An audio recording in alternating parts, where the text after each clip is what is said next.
news. Her prayers are with you and tears in her eyes.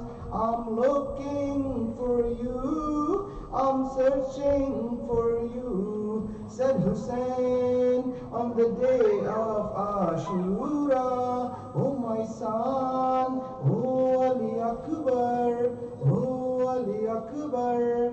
Your father is so old, my 18 years old son. How can he see you hurt? How can he bear your plight?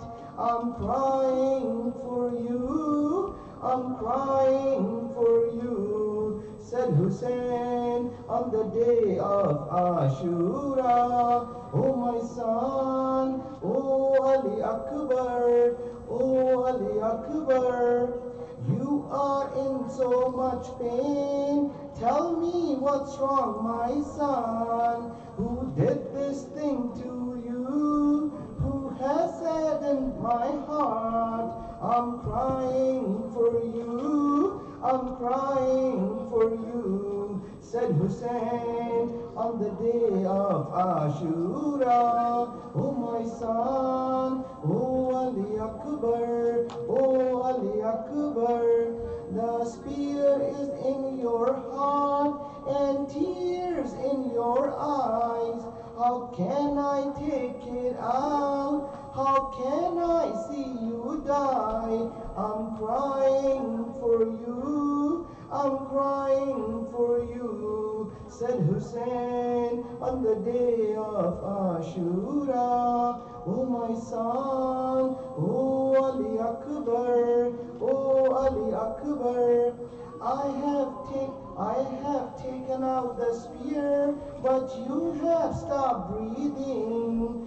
Tell me how I can breathe. My heart has stopped beating. I'm crying for you, I'm crying for you, said Hussein on the day of Ashura.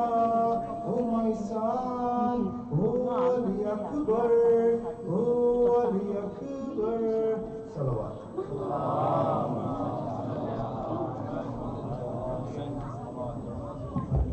Jazakallah khair. There's a speech from a girl.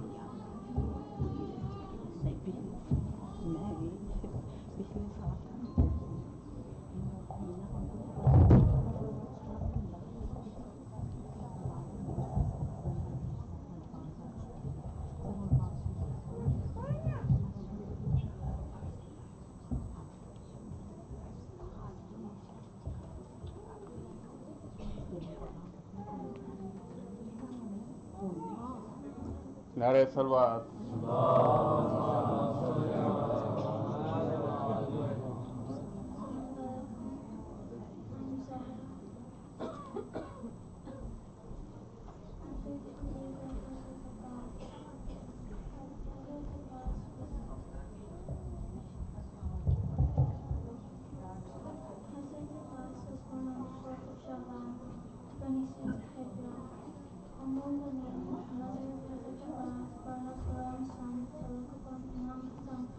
Imam Hasan, Biti Zainab, and Bibi Kulthum, out of brothers and sisters by his masters and mistresses. Imam Hussein was very attached to Hazrat Abbas. When Hazrat Abbas was born, Hazrat Ali asked Imam Hussein to recite the azan around the ears of the child. In early childhood, Hazrat Abbas would follow Imam Hussein like a shadow. If Imam Hussein was thirsty, Hazrat Abbas would rush to bring him water. If Imam Hussein seemed hot, Hazrat Abbas would fan him with the hem of his cloak. At the Battle of Siffin on 34th Hijrah, Hazrat Abbas was only 8 years old. Imam Hussein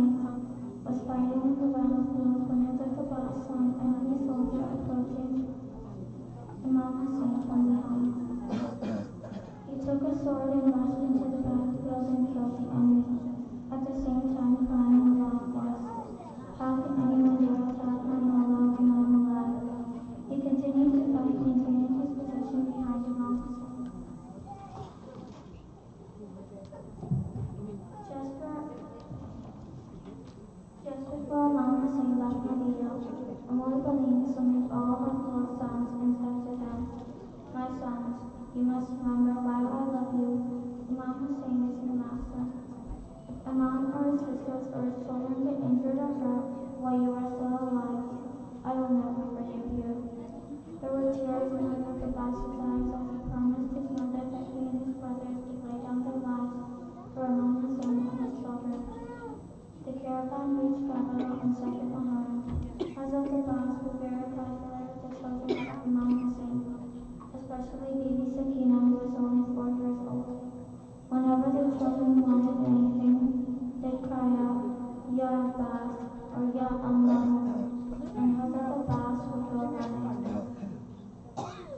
But from the 7th of Muharram, Abbas wasn't able to respond to their cries for water. Then came the day of Ashura. After Zohar prayers, one by one, the brave companions of Imam Hussein fell in the battlefield. At last, only Imam Hussein, Hazrat Ali Akbar, and Hazrat Abbas were left. Imam Zainal Abidin lay sick in his tent. Several times Hazrat Abbas asked Imam Hussein for permission. Each time, Imam Hussein would reply, "Abbas, you are the captain of my army. You are my Alamdar, the standard bearer." Hazrat Abbas would never argue with Imam Hussein. Imam Hussein knew that if he let Hazrat Abbas go and fight, there would be a massacre in the enemy ranks. Imam Hussein's objective was to reawaken Islam, not to score a victory on the battlefield. Just then, Bibi Sakina came out holding a dried up mush and said, "Allah Dosh Ya Ammahu, I'm thirsty, O my uncle Abbas." Hazrat Abbas went to Imam Hussein and requested for permission to go and get water for Bibi Sakina. Imam Hussein gave his permission. As Hazrat Abbas prepared to mount his horse, Imam Hussein said, "My brother, I want a gift from you. I want your sword." Hazrat Abbas, without uttering a word, gave Imam Hussein his sword and rode into the battlefield. Armed with only a spear and holding the other, Hazrat Abbas reached the river Qur'an. He filled the mush with water, placed it on his alam, and started to ride back. Umar Saad cried out, "Do not let that water reach Hussein's camp, otherwise we shall all be doomed." A soldier climbed a tree and struck his sword on the right shoulder of Hazrat Abbas. The spear and the arm fell to the ground. Just then, someone crept behind Hazrat Abbas and struck him on the left shoulder. The alarm fell. Hazrat Abbas gripped the mush with his teeth. His one objective was to get the water to Bibi Sakina. Alas, an arrow was shot which hit the mush. The water began to pour. Hazrat Abbas did not want to go back and face Bibi Sakina. The enemy was surrounding him from all sides. Hazrat Abbas fell from his horse. As he fell, he cried out, "My salams to you, Ya Mawla." Imam Hussein reached where Hazrat Abbas was lying. Hazrat Abbas said to Imam Hussein, "Mawla, please do not carry my body back to the camp. I do not wish Sakina to see me in this state." Imam Hussein took Hazrat Abbas in his arms and kissed his forehead. Just then, Hazrat Abbas ibn Ali breathed his last. Imam Hussein placed Bibi Sakina's mush on the alam and carried the alam back to camp. He gave the alam to Bibi Zainab and sat down on the floor. The brother and sister performed Aza al-Abbas. Salah.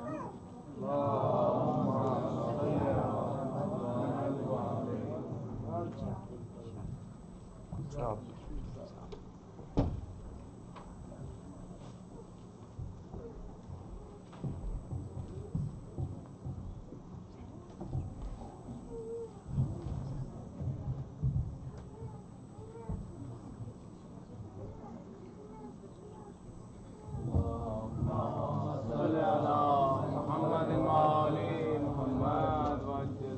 بسم الله الرحمن الرحیم. شب تاسوعا، شب حضرت ابوالفضل عباس باب الحوائج. یه چند خطی روزه حضرت ابوالفضل بخونم التماس دعا از همه مریضا رو یاد کنید، همه حاجتمندا، منم دعا کنم. صلوا علی النبی.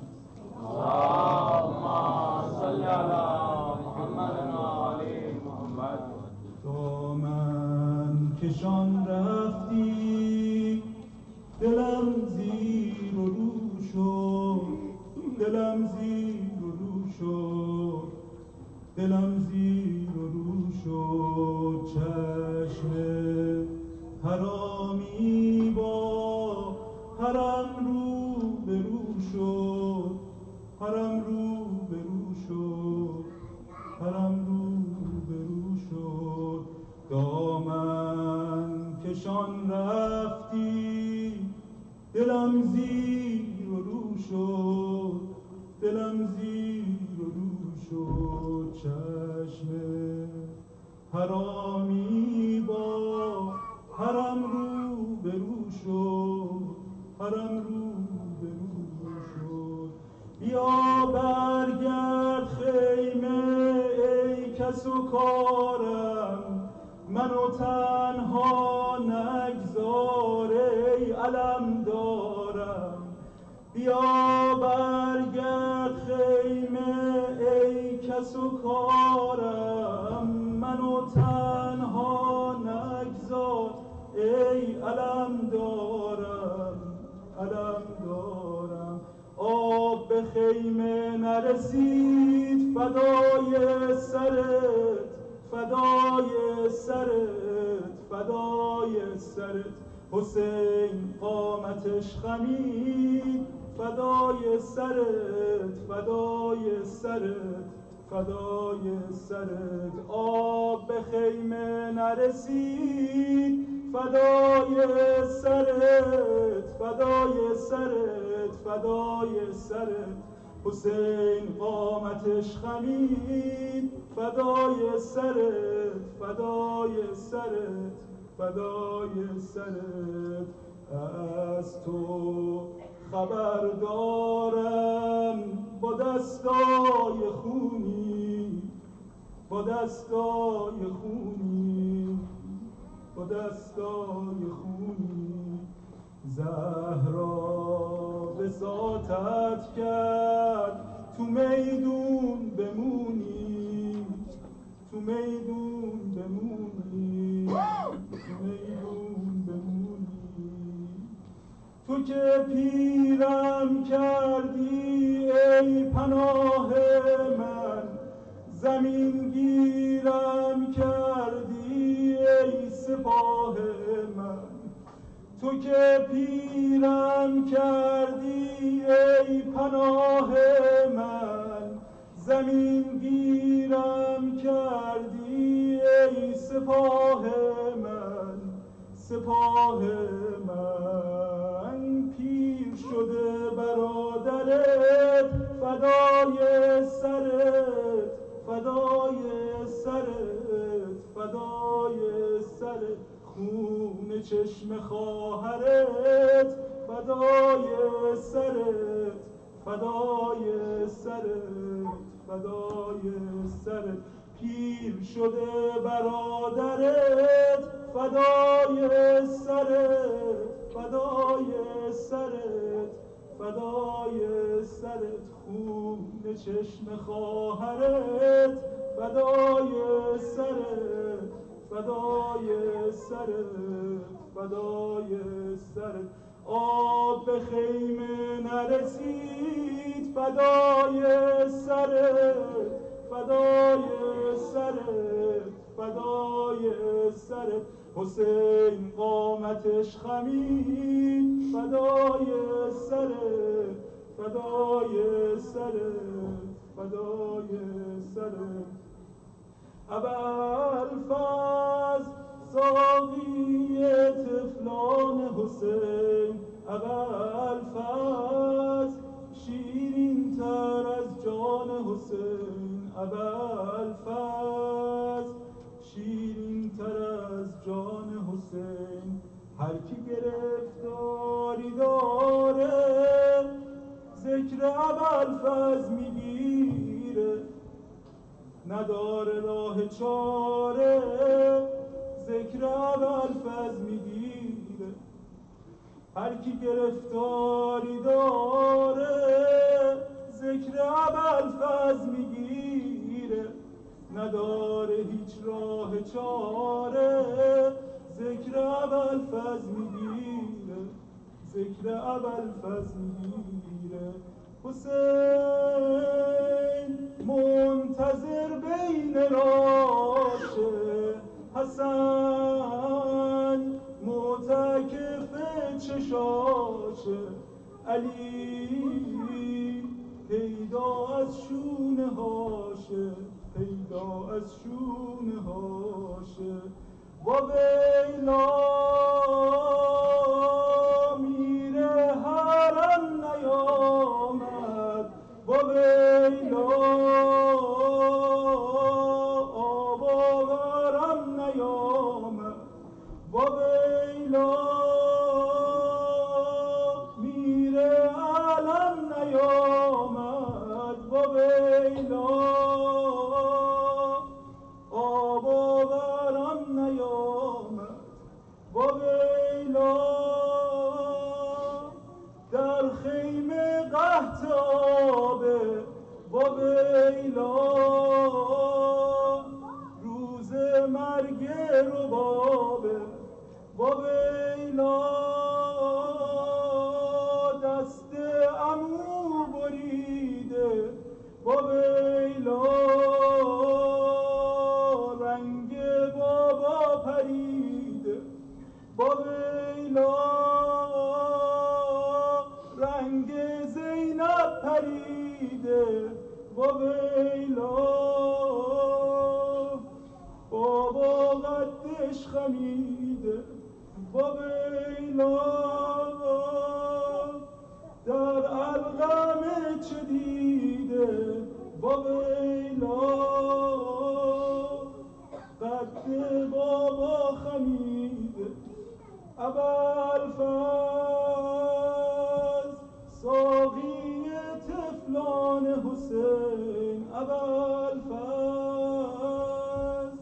شیرین تر از جان حسین، ابوالفضل ساقی طفلان حسین، ابوالفضل شیرین تر از جان حسین، ابوالفضل ساقی طفلان حسین، ابوالفضل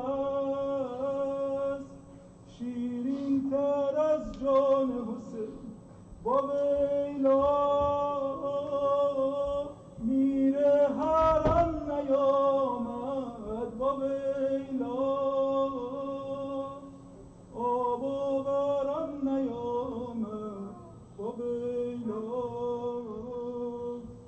آب و غرم نیامد، آب و غرم نیامد. اللهم صل علی محمد. Brother Mike, I ask Jamal Hasan to come and recite Ursa for Hazrat Abbas. Salawat.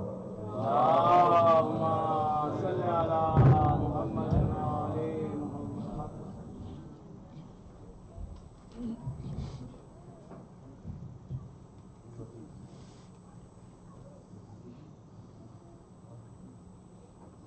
एक बावत बुलंद नारे सलवात। اللهم صل على محمد وعلى محمد وعجل فرجه. تشنگی مشکو علم بالی سکینہ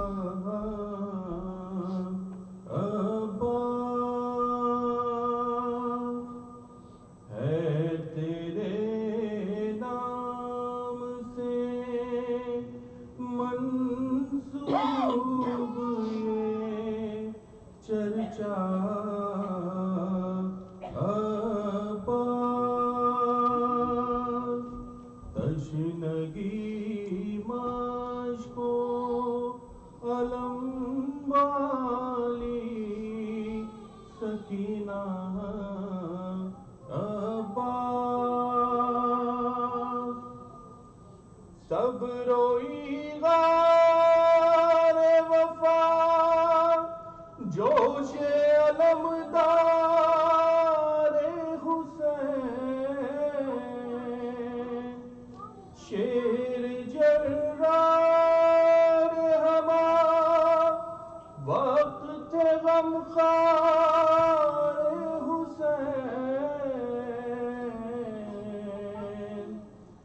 तश्न लब होते हुए सूरते दरिया अब्बास हुक्म शबीर की जंजीर थी पैरों में पड़ी भाई को आका कहा आपने बाने अली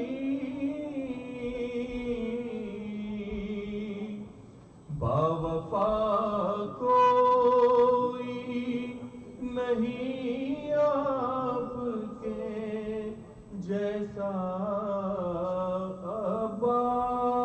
अब्बास कट गए हाथ छिदी माश्क सकीना अफसोस तर हुआ खून से अलम नहर पे आका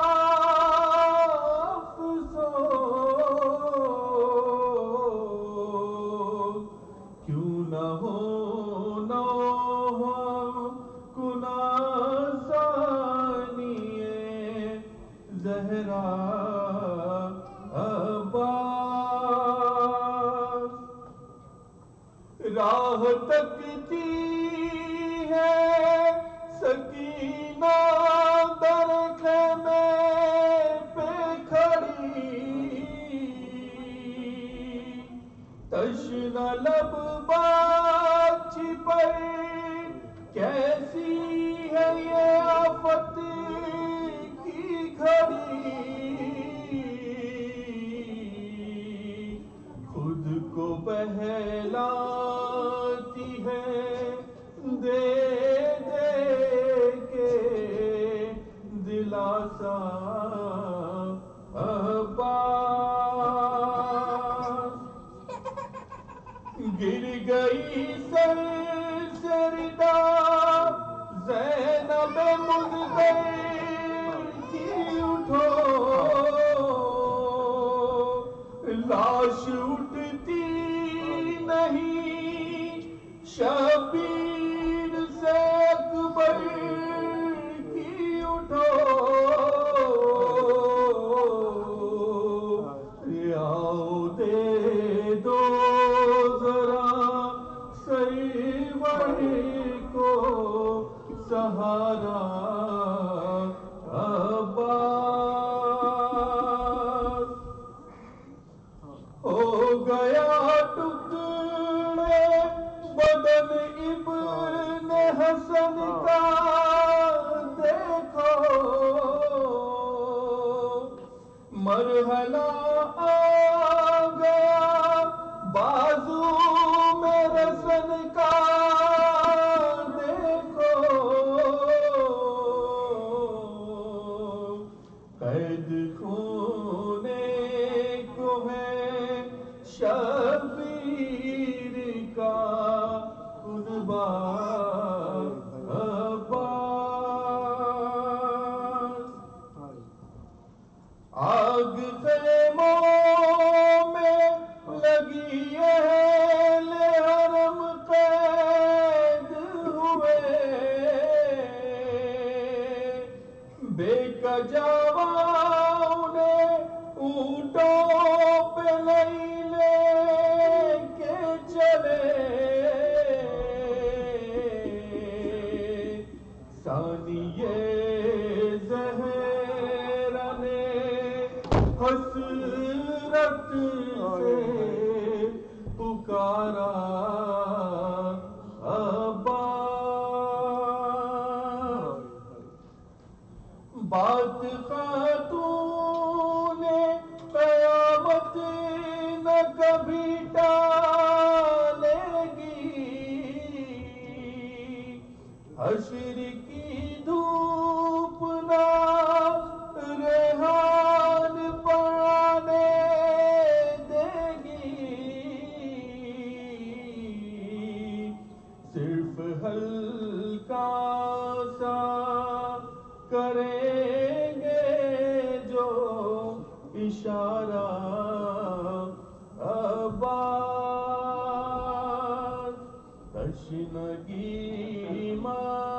को अलम वाली Sakina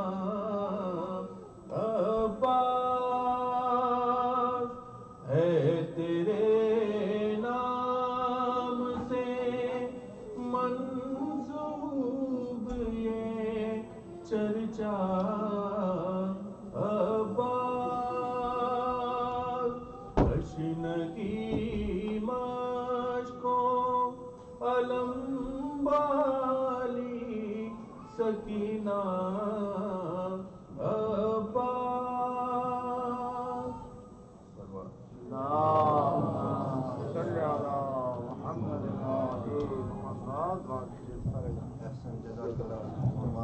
Please, I request all the Mu'mineen to come up as forward as possible.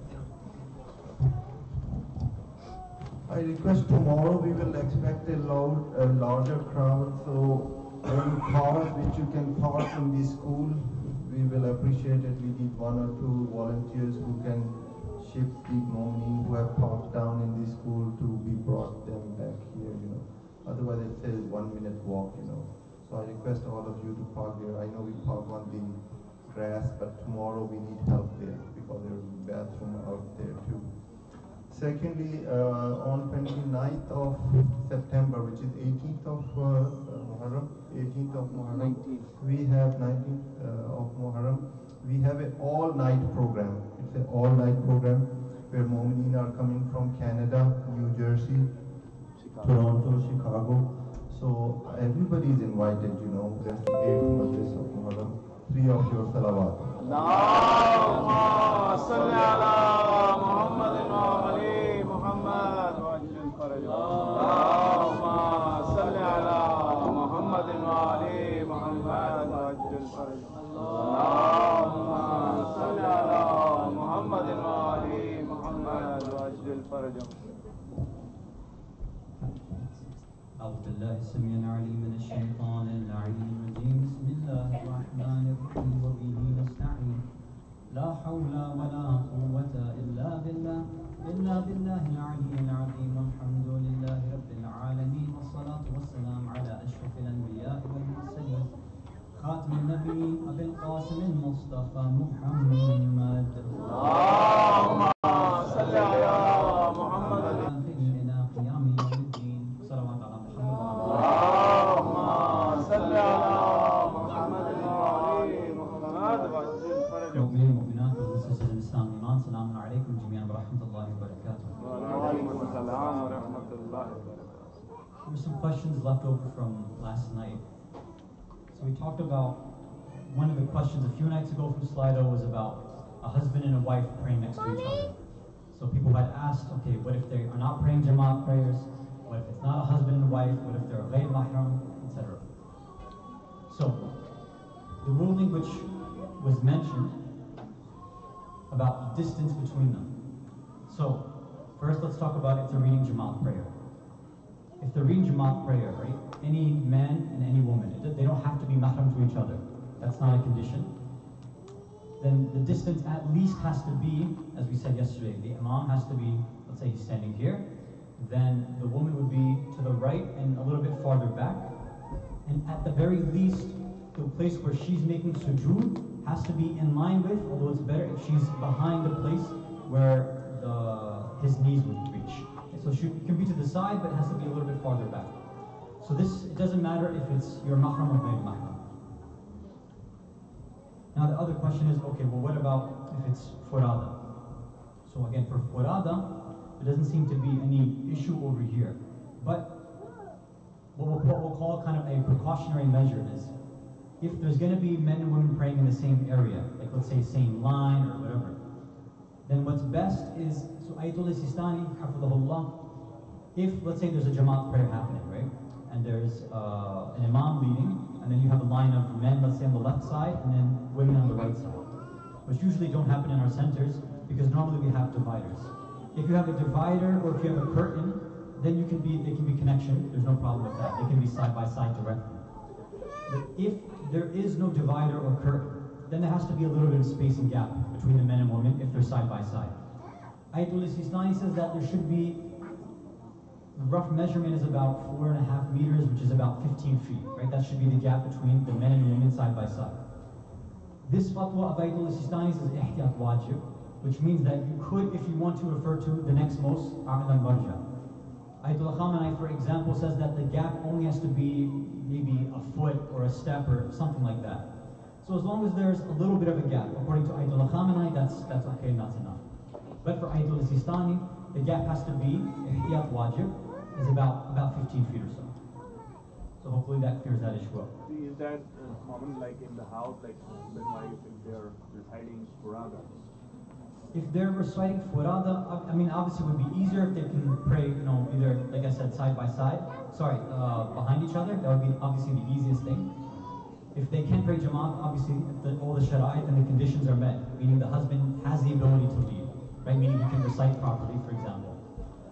Then, of course, like I mentioned, right, she can be behind, to the right, just at least to where her sajda is where his knees meet, right? At least that much. If she's not going to read like that, and if she's going to try, if they're going to read side by side, then for Ayatollah Sistani, there has to be the 15 feet gap. And Ayatollah Khamenei says, no, it should be about a foot or so gap, something like that. Okay, so if she has suppose started and then I come and do my own furada. So then you should make that gap yourself. So you should make sure that there's, again, if you're following Ayatollah Sistani, make sure that there's at least that 15 feet gap. Unless you want to do, since it's ihtiyat wajib, you can also follow Ayatollah Khamenei or any other marja on this, and the gap doesn't have to be as much. So if there's not possible like that, room is small, there's no enough space, so we have to recite like after she finishes or after I finish. So you mean you can't go next to her with the gap, you can't go in front of her or anything? Yeah, means like there's no much. There's not much room, okay. If there's no room, then you have to wait, either be in another room or wait till she's finished and then you have to pray yourself. Can I ask, actually I asked this question. Yes. Because this is, we are talking about everyday prayer. Okay.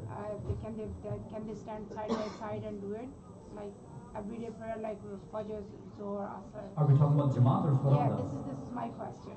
Yeah, okay. I sent this question. Okay, so for Jamaat, are they going to pray? It's not Jamaat, it's just regular. They're just basis. praying, okay. Yeah. So as I said, the feet that I gave, the distance that I gave, that would have to happen. So for Ayatollah Sistani, ihtiyat wajib is it has to be 15 feet. For Ayatollah Khamenei, he says, again, I'm giving you general estimates. It's got to be about 1 foot or some gap like that. So because Ayatollah Sistani says it's ihtiyat wajib, you can either follow him or you can go to the next knowledgeable one. So if you believe that Ayatollah Khamenei is the second most knowledgeable, for example, then you could also choose him to follow on that fatwa and then you can close that gap. We're a follower of Al-Sistani. Okay, so yeah. So if you can't go in front, you can't read front and behind, for example, then you can't leave that gap, then you have to wait like I told Jamal by, right? Then you have to wait a little bit and then pray separately. Salawat ala Muhammad wa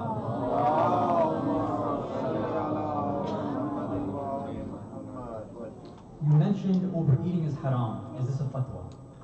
So let me clarify that. So I did say that, and I should have clarified yesterday, and I'm glad somebody asked the question for clarification. So, short answer is this. Overeating is makruh in terms of halal and haram, right? And what you would find in a fiqh book, like if you go to Ayatollah Sistani's Tawdil Masail, in the section for food and drink and eating and drinking, one level is basically your fiqh, right? Your halal, haram, wajib, mustahab, right? What you have to do basically for your ibadat. Above that, in the higher level is akhlaq. Akhlaq then has a higher set of values to it too. So there could be something which, let's say, is halal or mubah in terms of the fiqh and sharia, but in terms of akhlaq, maybe that's not allowed. Maybe it's haram in terms of akhlaq. And then maybe something's allowed in akhlaq, but maybe in terms of irfan, maybe it becomes haram. Right? So there's different levels. So for example, we can talk about the highest level, which would be the level of Rasulullah sallallahu alayhi wa sallam.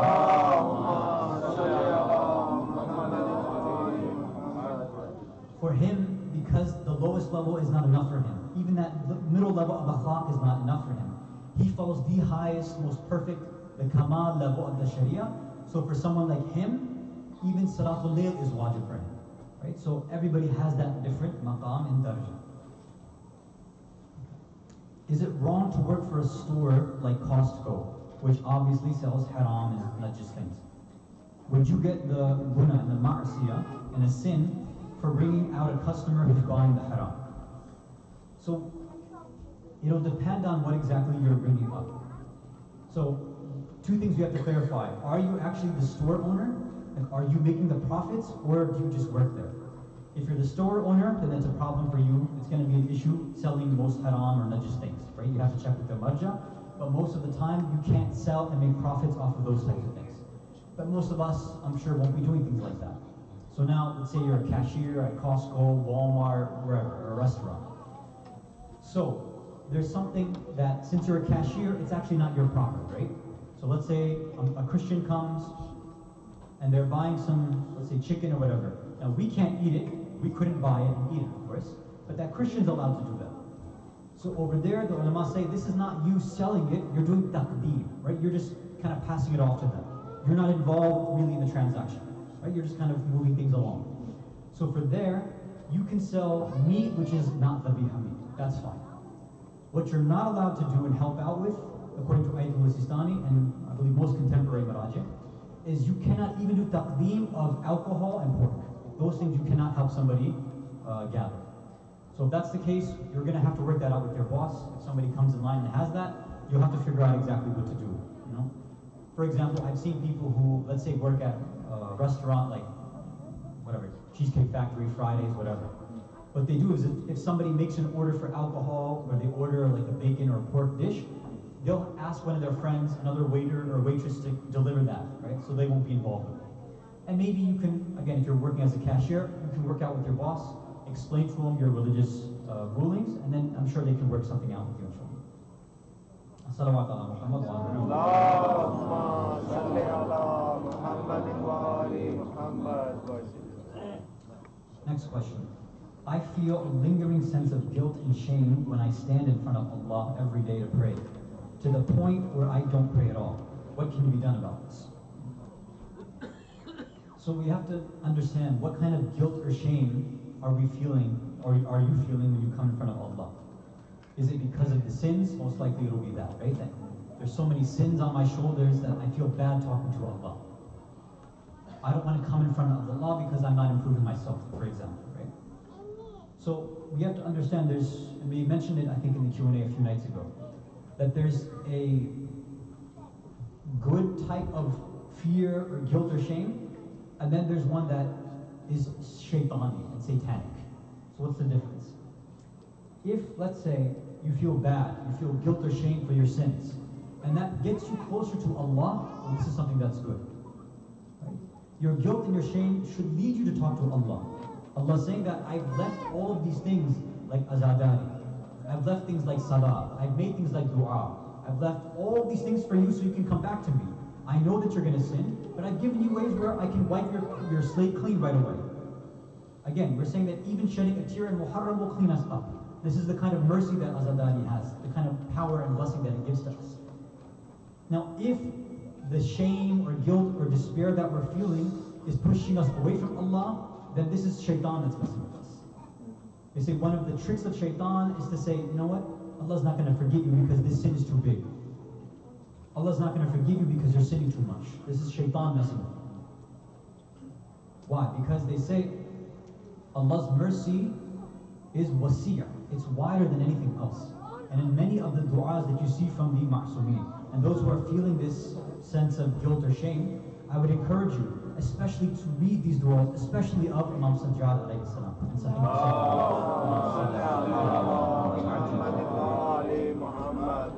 There's many beautiful lines there, where, for example, I believe it's Munajat Ta'ibin, I'm not sure, but somebody can correct me if I'm wrong, where he says that even though my sins are big, your rahmah is bigger. So there's no way I can sin enough that it'll take over your right. And this is the ideas that we need to have. So for those who are feeling like this, okay, it's not good that you stop your wajibat. Keep praying. But on top of that, set yourself up with another spiritual program. So on your janamaz, on your musalla, keep a copy of Sahifa Sajjadiyya or load it on your phone. And I would recommend going through Munajat al-Ta'ibin, right? This Munajat for those who want to do tawbah, who want to repent. And look at how Imam Sajjad is speaking to Allah, right, in this secret manner. And inshallah, that should get you to understand that Allah that the Ma'sumeen would worship, not the Allah that you and I worship. Salawat ala Muhammad wa ala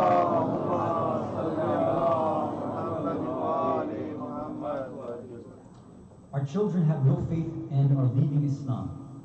Parents are questioning, where did we go wrong? Do parents even have an impact on children when it comes to faith?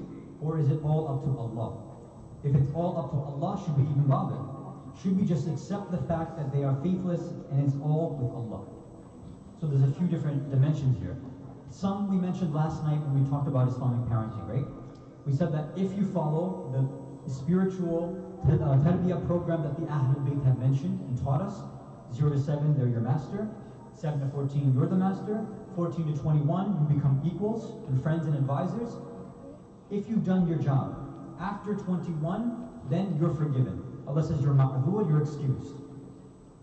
If you've done your job properly. So if it's, are we saying that, do we even have an impact? Yes, absolutely we have an impact.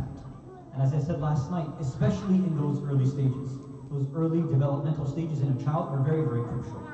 Small things like us not giving time or spending time with our children, us not allowing them to play and be open, will have a major, major effect later on in their lives. And you see that with individuals who are raised in a very strict manner.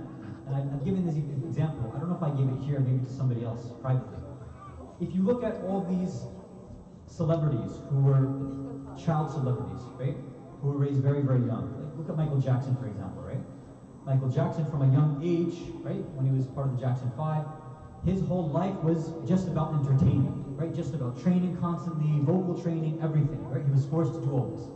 He didn't get to live his life the way he wanted to. He wasn't free in those early stages, right? So what happens later on? When he finally gets to be an adult, he starts living like a child, right? He built an amusement park in his house. What kind of people does he invite over to his house? Adults? No. He invites children over to his house. Why? Because when he was younger, he never had a chance to play with children. He never got to explore the world. He never got to live out his nafs. If you don't let your children, if we don't let our children let their nafs explore itself from 0 to 7, they will take that time and do it somewhere else. So if we see, for example, sometimes our teenagers are rebelling, there's a good chance that's because we didn't allow them to rebel when they were younger. That's why so many kids these days in this country, in that teenage age, are rebelling. Why? Because they weren't allowed to freely rebel when they were younger. So we have to be careful of that. Salawat ala Muhammad wa ala Muhammad.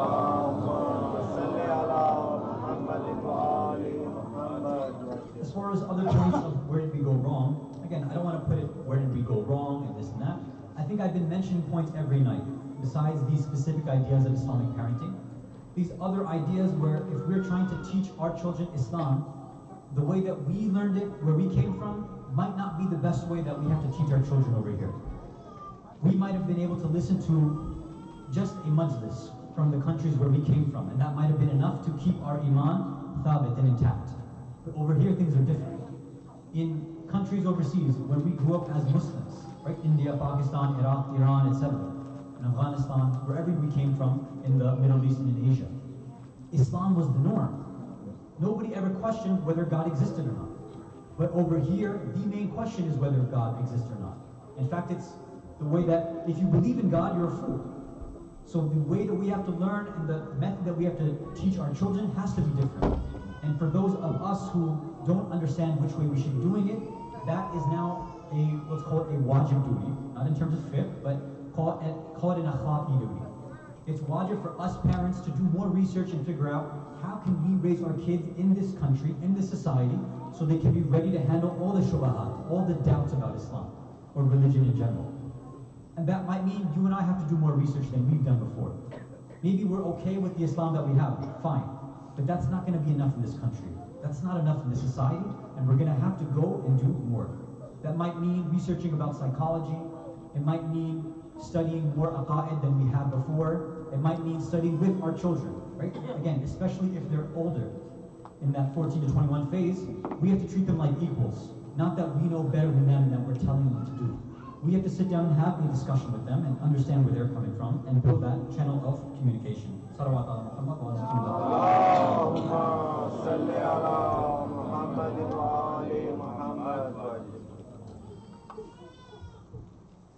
How can we combat combat the racism that exists within our communities? Why don't we encourage interracial marriages rather than looking down upon it? So I think there's two parts to this question, and each of them require their own specific answer. So first is, how can we combat the racism that exists within our communities? Well, it's not going to happen by me mentioning one or two things here, right? It's not going to happen. Racism is a spiritual disease, right? Ta'assub, thinking we're better than somebody else. This is exactly what some say, this is exactly what made Shaitan mess up, right? What he says when Allah's asking, why didn't you bow down to Adam? Is, Ana khayrun minhu, I'm better than him.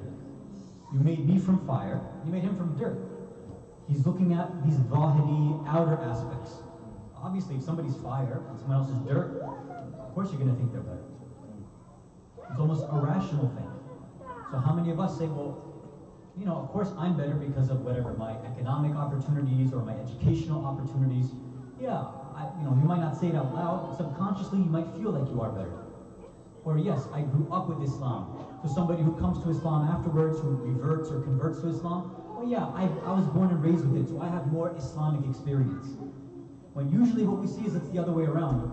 Those who convert or revert to Islam usually have stronger, more established faith than those who are born into it, because they've done the actual research. So they can answer questions like, okay, can you prove that God exists? Yes, I can.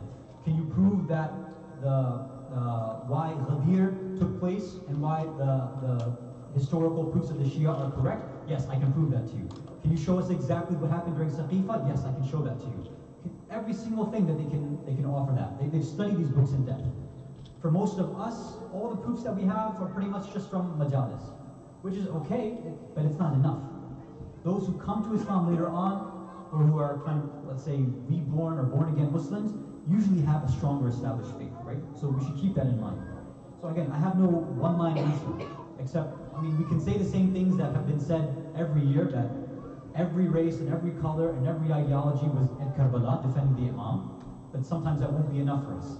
Or we can say that the Prophet, the first mu'adhin, as we said last night, was bid'ah, that maybe that's not enough for us.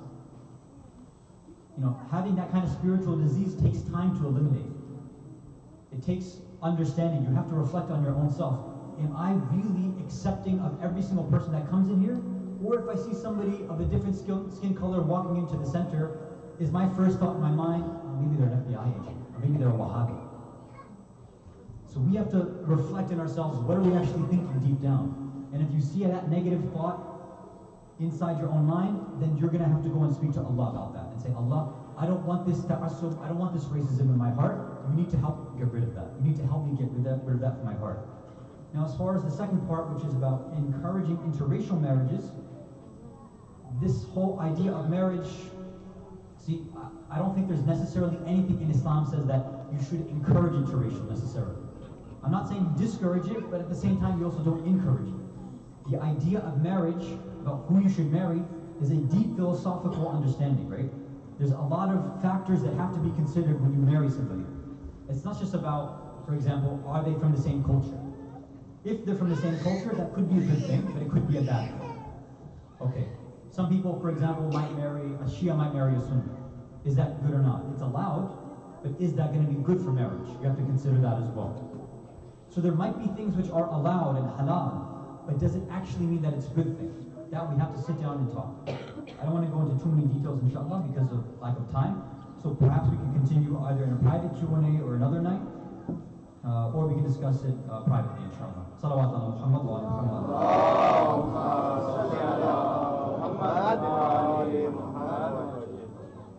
So inshallah, we'll continue on with the questions tomorrow.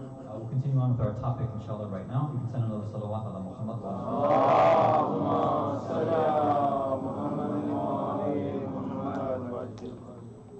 Last night, we started talking about the adhan, this call to prayer.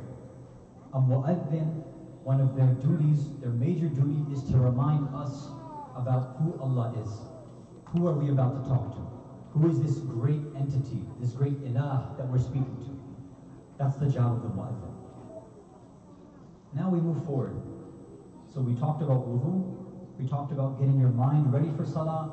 What should you be thinking about? The mu'adhin recites the adhan. He helps you remember who you're supposed to talk to.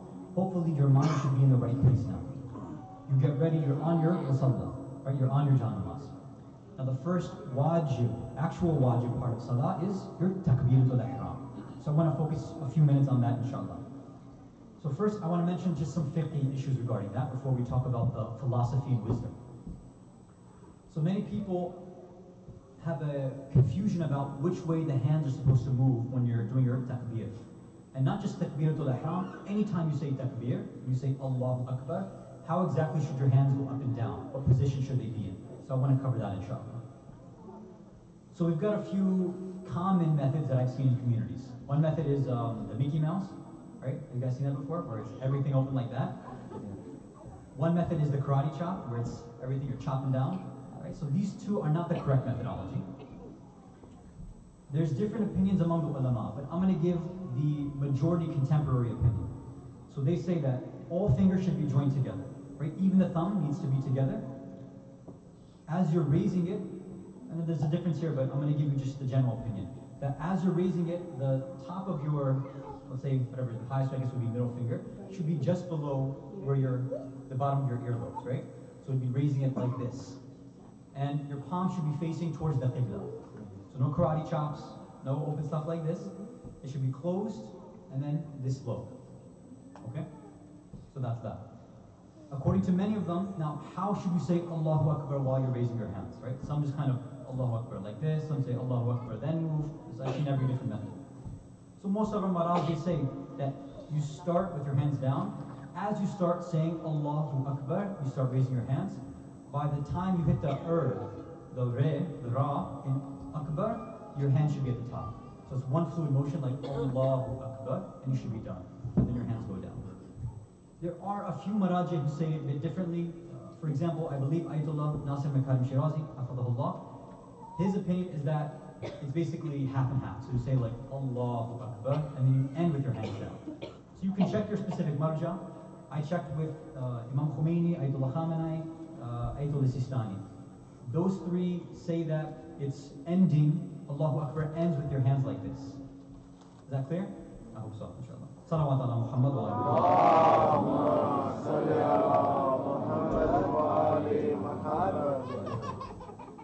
Now, what is the wisdom behind this? Well, what's the point of moving your hands up and down? Like, what's the reason? Why are we doing this takbiratul ihram specifically? Why does Allah want us to start off with saying Allahu Akbar? Right? What's the significance of that? So first, we'll share a hadith from our sixth Imam, Imam Ja'far al-Sadiq.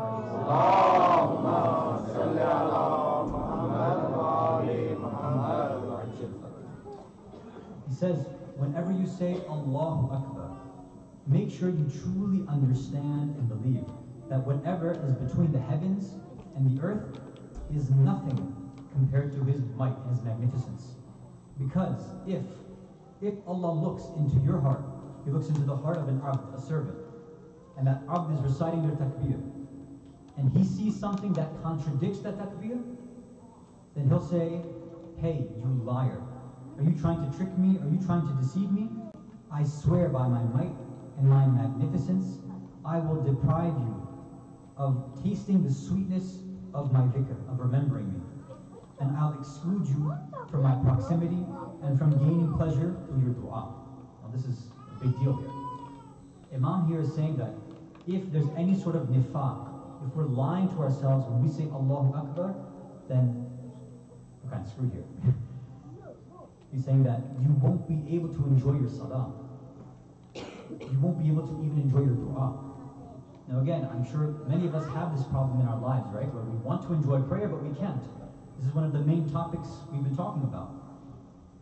Now, if there's one thing that we can fix from all these different concepts that we've been discussing every night, if we can fix this takbir, especially the takbiratul ihram, then inshallah we'll see a practical effect in that same salah that we're offering. So, let's see what we're saying here. We have to truly understand who Allah is. Again, the mu'adhin was trying to remind us, but maybe that reminder didn't sit with us. Now we have one last chance when we get to that takbiratul ihram. We have to figure out, when I'm saying Allahu Akbar, what exactly am I doing here? What am I saying? So one of our great scholars of the past, Mullah Sayyid Kashani, when he narrates this trend, he mentions this hadith in a book, and then he explains it a little bit. He says, whenever you attain the pleasure and sweetness during prayer, be aware that your takbir was accepted and confirmed by Allah.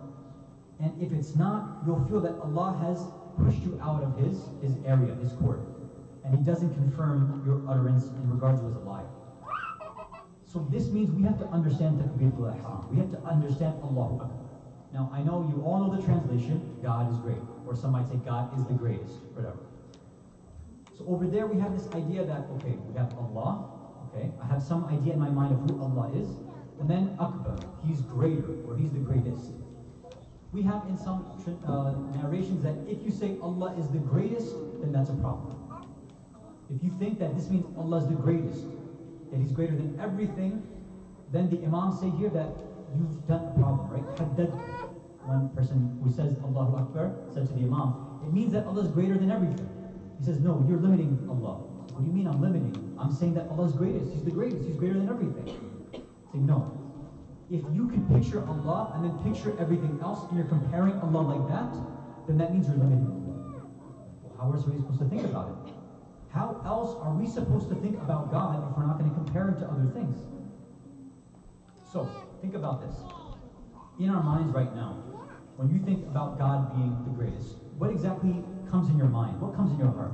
Do you think about, okay, Allah created me, he gave me life, he's given me the ability to breathe and cry and think right now? Okay, you probably all think that at some point. Maybe not when you say Allahu Akbar, but we should get in that habit. But while we're saying that, in the back of our mind, is there any sort of other ideas about who gives us life, or who gives us risk, or who helps us in our lives? Let me give an example. So, let's say you get your paycheck, right? You're working, you get your paycheck, whatever, every 2 weeks, end of the month, whatever it is.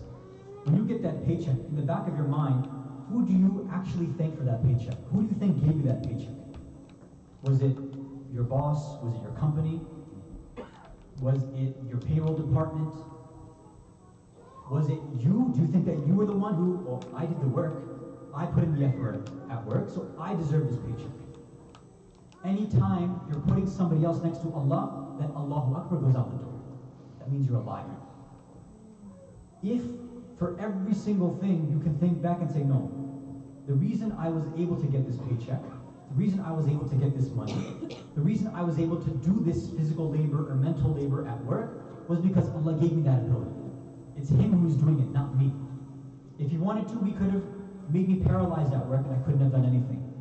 While I was taking that exam and taking that test, if Allah wanted to, even though I stayed up all night, right? I took a Red Bull or a Monster, I maybe even an Adderall, whatever kids are doing nowadays. I did all this, pulled an all-nighter, and I studied. If you get that good grade, do you attribute it to you doing your studying? Or that, no, if Allah wanted to, we could have made me blank out on that exam. We could have wiped away everything from my mind. Do we really think that deeply or not? Some of you might be thinking, like, this is really, really like intense and irfani, but this is the reality here. In every single moment, if you boil it down, every single atom, every single particle that's there, that's existing in your body, who's giving that existence? That's Allah. When we're saying Allahu Akbar, deep down inside of us, we have to say that you're greater. Anything I can conceive, no, you're bigger than that. If I say you're the greatest, no, you have to be bigger than that too. You're greater than that. And I have to make sure that I'm not putting anybody else next to you. I can't put my manager, my job, my parents, my school, my professors, my own mind, my own heart, my own wishes and desires, even my own concept of Islam can never be equal to Allah. We have to make sure everything else comes under that. If we can start doing that practically, thinking about it right before we say Takbiratul Ihram, see how your salah will change. See when you now are saying Bismillah ar-Rahman ar-Rahim, Alhamdulillahi Rabbil Alameen, there's a different Allah that's going to be in your mind now. Because as you're saying all these words, now in your heart you're thinking that every single part of me has to be thinking Allah. Even these words that I'm saying now, even the ability for me to say salah, to recite namaz, to say these words, is because Allah's giving it that ability on my tongue right now. He could shut me down and destroy me right now in this salah. But He's giving me that ability. He's continuing every single little thing. Salawat ala Muhammad wa ala Muhammad. Allahumma salli ala Muhammad wa ali Muhammad. have that humility in the beginning of your salah, then you'll see that humility will give you that pleasure and that enjoyment. You'll feel different when you're praying, because now you know exactly who you're talking to. It's someone that you have no right to think that you're equal to. Someone that you have no right to think that you can even conceptualize who he really is. Even if we sit here and go through all these rational proofs, even if I tell you that, argument by design and Allah created all these beautiful things, or, these other philosophical proofs, that still can never truly give you the picture of who Allah is. Every single idea you have in your mind, whatever Allah is, you have to say, no, Allah's bigger than that. I can't understand who he is. But the fact that he allows me, even though I don't understand him, the fact that he allows me to continue to exist, continue to connect to him and talk to him, continue to gain more ma'rifat of him, to continue to gain closer to his Ahlul Bayt, is enough for me to humble myself and get closer to him. That's a blessing that we have every moment in our lives. But now you might say, well, what about this hands up stuff? What are we doing over here when we're moving our hands back and forth? Now, if we recognize who Allah was, and we recognize even in our own lives why we would do something like that, it might make some sense. Imagine if somebody came in with a gun and pointed it in front of you. What would be your natural reaction, right? Somebody comes and points a gun, you put your hands up, right? Freeze. All right, if a police officer pulls a gun on you, put your hands up, freeze. What's that sign mean? What does that mean? That means, listen, I am completely submitting to whatever you want. You give me an order and I'll do it. Right? I have no free will of my own right now. This is one of the wisdoms behind moving our hands like this. It's not just for us to kind of go like this randomly. It's one of our nishaniye khushu and taslim. This is for us to show Allah we're submitting. Obviously he's not putting a gun to us, right? But we're saying, you know what, Allah, and this is specifically why Takbiratul Ihram is very, very specific. Takbiratul Ihram. So takbir just means to think of Allah and make him greater than he is, and greater than what you conceive. What about Ihram? What does that mean? So Ihram, you've probably heard this word for Hajj, right? So when you go on Hajj, you wear the Ihram. But why do you wear Ihram? What are you supposed to do when you wear Ihram? Right? So when you put on that nice little Islamic toga outfit, what happens? You put that on, and then certain things become haram. Ihram means you're making things haram. You're making things forbidden for you. You're choosing to do that. So for Hajj, you decide that when I put on Ihram, now I won't get into fight with anybody. I won't even comb. I can't put on any fragrances, right? You could have done that. You had free will. Nobody forced you to go and do that. You decided, Allah, I want to submit to you. I'm going to put on these pieces of cloth, and I'm going to make combing and smelling nice and looking in a mirror and all these things, I'm going to make it haram on myself. That's called ihram. Takbiratul ihram is the same thing. Allah, when I'm saying this takbir, by my own free will, I'm deciding to make a few things haram on myself. So when you say Allahu Akbar, in an instant you've switched states. You've switched halats. How? Right before salah. Even when you finish iqamah, you have the right, you have the haqq, you have the ikhtiyar. You could have eaten whatever you wanted to. You could have been drinking, you could have been laughing, you could spin around, you could do whatever you want basically, right? But the minute you say Allahu Akbar and you start salah, now you can't eat. You can't drink. You can't laugh. You can't move around and turn away from Qibla. You have decided that Allah, I submit to you, and I'm going to start making some things haram for myself. Why? Because this is how I'm showing me being humble to you. This is me showing me that I completely submit to anything that you tell me to do. You have given me that free will, and I'm going to exercise my free will like this. So that's why we say, the greatest sign of a free person is making themselves a slave. The greatest nishan, the greatest sign in alama of somebody who's free, who's azad, who's hur, is to make themselves abandoned. Make yourself a slave. You have the choice to do anything that you want, but you all decided to wear black. Why? Because you want to submit to the teachings of the Ahlul Bayt.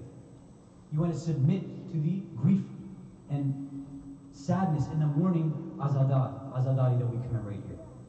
You could have done anything that you wanted in these 10 nights. You could have been watching TV and movies. You could go out to eat. You have the right to do any of this. But you're using your free will to submit to Allah, to submit to those who were following the path of Allah subhanahu wa ta'ala. This takbiratul ihram is also known as takbiratul iftitahiyya, which means what? It's the opening, the commencement of the commencement takbir. It's different than any other takbir that you recite in salah. How? How important are first impressions? They're everything, right? According to some. One first impression, if it goes bad, then everything else is messed up. Like imagine, for example, if I came here, first night on the minbar, before I started out, I just let out a large burp, a really loud one.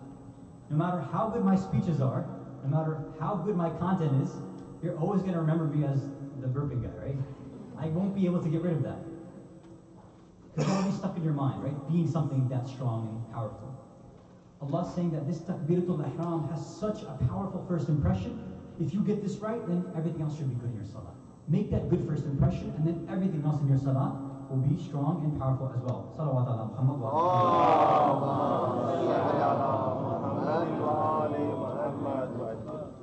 And normally people don't think of me as the burping speaker, alhamdulillah.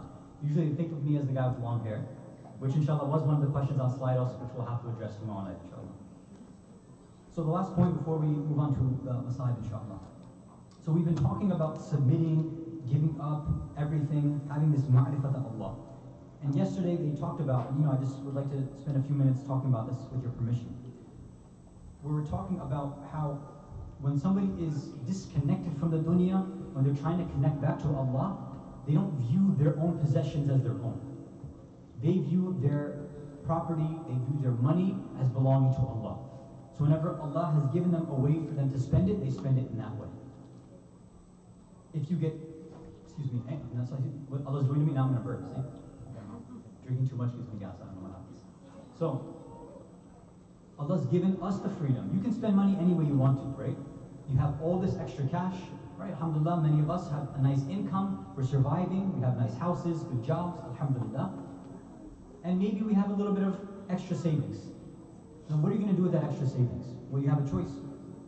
You have the right to save it up for a vacation. You can save it up to go on ziyarah. You can, if it's the right amount and you're supposed to go on Hajj, which is wajib obviously. You have so many different options on what you can spend that money on. But if there's a specific need in your community, if there's people who are in need, what are you going to do with that money? Are you going to put your desires, your wants ahead of the community? Will you put your options, your ikhtiyar ahead of what's needed for your center, your community? Think about that truly. Right now, alhamdulillah, this community has the opportunity of moving to another center. And I know that they're behind about $100,000, $130,000, $150,000. Which, when you hear that kind of number, yes, it sounds like a lot, sure. But think about how many mu'mineen and mu'minat attend the center. Don't think about, this is my own personal advice, don't think about this number of 150,000, because if you think you set your standard too high, you'll probably fail. Think about your own self. Say, okay, and I'm sure any mu'mineen, any of you mu'mineen, mu'minat, you can do this either right now or after the majlis. Think about it for yourself.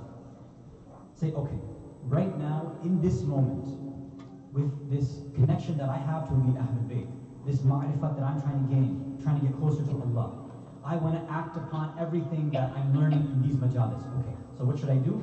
Okay, I know that I should be spending in the way of Allah, okay? Let's see how small I can start and how far I can push it. So, like a tip, an exercise you can do. Take out your wallet, right, and start off small. So, okay, take out a dollar bill. Say, okay, can I start with this? Say, yeah, I can give up $1. It should be easy. You put it down. And you say, okay, take out a 5. Can I give this up? Yeah, I can give that up, no problem, right? That's a cup of coffee down. Take out a 10. Will I give this up? Yeah, that means I can't go out for dinner this week. Okay, put that down. You take out a 20. Say, okay, that means that maybe I won't be able to go out to the movies or, take my friend out, whatever. You put that down. And you start going little by little by little and seeing how much are you really, really willing to give up for your community? How much are you really willing to give up so that the message of the Ahlul Bayt can be spread in your community? How much are you really, really willing to give up from your own funding that Allah has given you? How much are you willing to spend in order to make sure that we can learn the messages of the Ahlul Bayt in a more comfortable environment? It's not just for you, it's for your whole community. If you do it like this, and I don't know how many members of the community we have? 5. 35 members? Only paying members. No. I'm saying, as far as attendees. Attendee 150. 150, right? Okay. You have 150 people. Let's say from those 150 people, right? At the very least, everybody, let's say the most we're only able to give was $1. Again, which I know that's not the case, but only if you gave $1. If everybody did that, you just instantly raised $150 without doing any work. But you can do more than that, because I know that everybody can do 5. And you can do that, you can do more, you can do 10. Little by little, if you see yourself as one individual who's a part of the community, then this number will start to grow. You'll see that 100,000, 150,000, 200,000 will happen in no time. I'm pretty sure, I'm fairly certain that if you use this methodology, you go home yourself, connect yourself with your community members, see what you can give up, and I know you can give up a lot. Even if that means sacrificing some things that you want in your life. If you do that, inshallah, you'll see that this amount will be collected, inshallah, I'm sure in less than a week, with the help of the Imam of the time. Salawat ala Muhammad.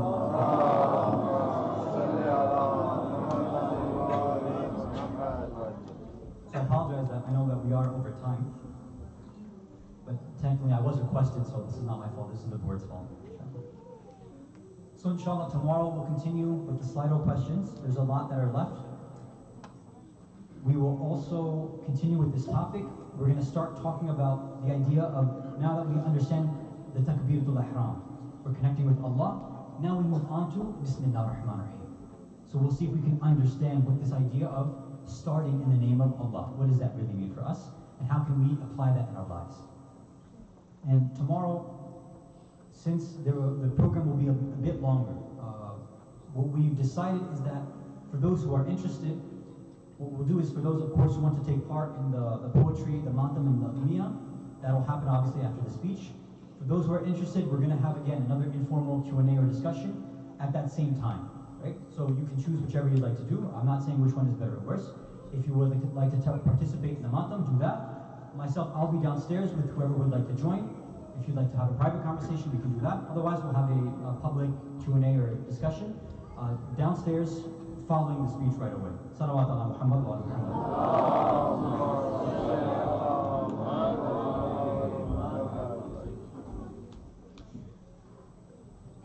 We said that the sign of a truly free person is when they give up what they truly want. You and I think that we know what our purpose in life is. You and I think we know what we have to do in this world.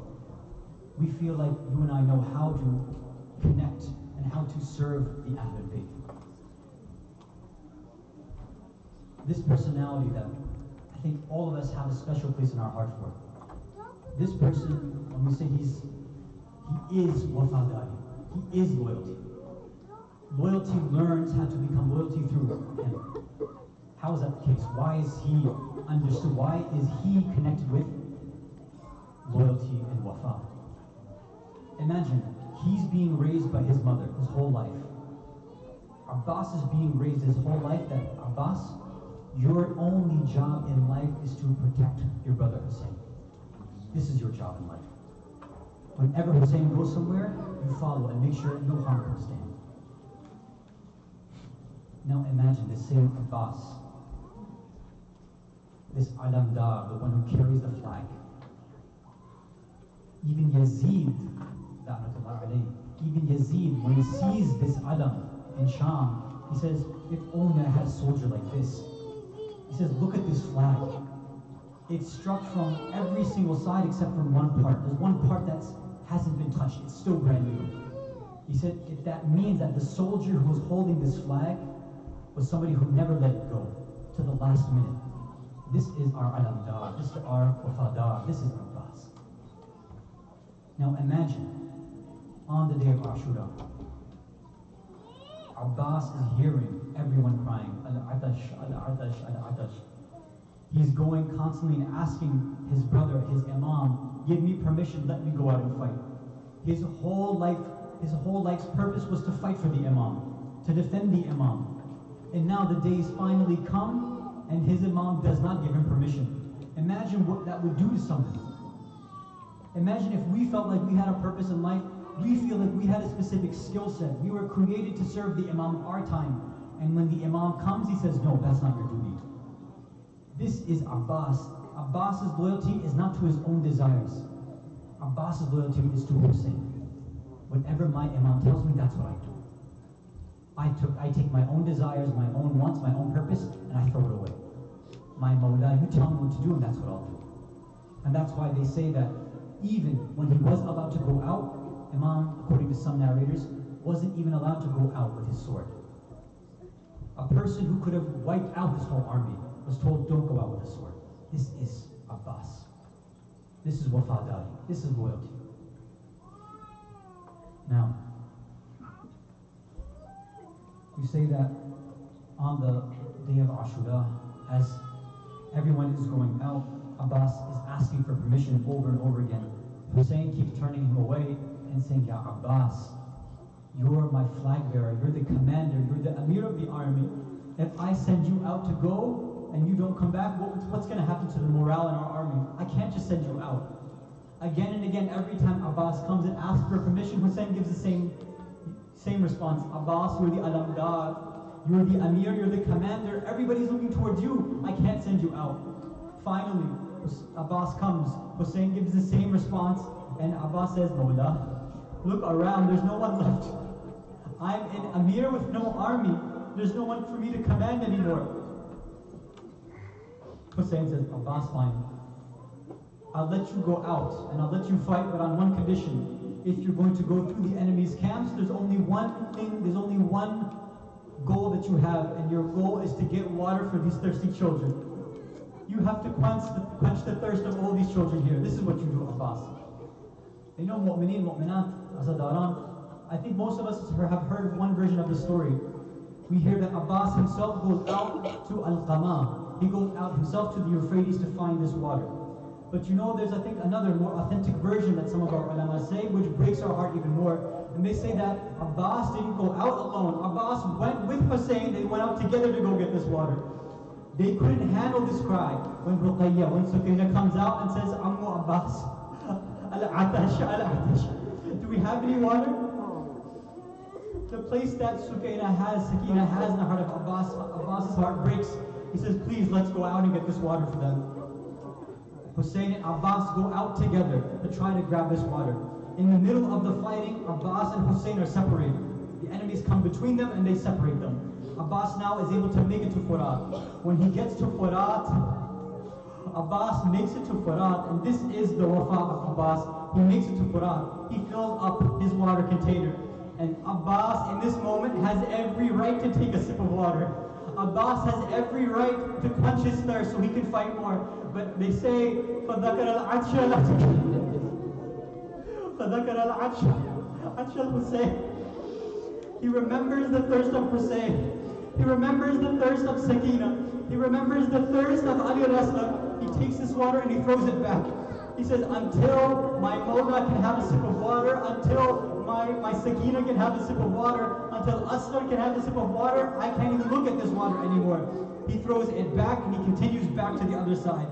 As he goes back to find Hussein, as he's coming back, you see Sakina in the camps looking outside, looking at the alam, coming towards. She says, do you see? My Ammu Abbas is coming back now. He's gotten the water and he's coming back to us.